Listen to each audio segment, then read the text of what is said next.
We begin tonight once again talking about gun violence. A new statistic from the CDC finding that the number of shooting deaths skyrocketed to a 25-year high in 2020. Numbers for 2021 are expected to stay high. And already this year in Roanoke, we've dealt with a number of gun-related crimes, including homicides. Today, the Gun Violence Prevention Commission held their task force meeting addressing that rise in crime. Their newest numbers show that Northwest Roanoke has the highest rate of gun violence in the Star City. WFXR's Kelsey Jean-Baptiste joins us live in studio tonight to break down that new report. Kelsey, how are city leaders working to try to curb the violence?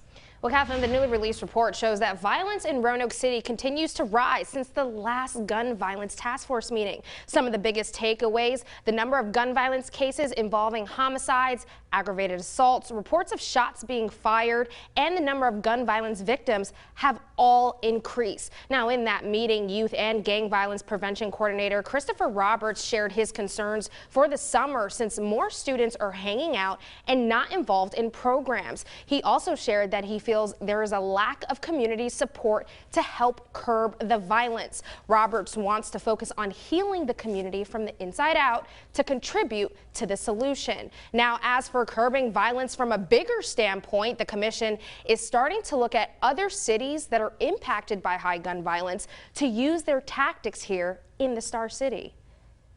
Include environmental changes like blight, abandoned properties, abandoned cars, things that might need to be enhanced, like lighting, or just neighborhood cleanups. You know, the more people are out and engaged in their neighborhood, the safer they feel. Programs are being geared up and being put in place. Now it's about making sure the kids, families, individuals have access to that. Marketing is a key strategy to that, to know exactly where these services are, who can participate in them, and make sure that we have butts and seats and people can have access to things that are more wholesome than violence.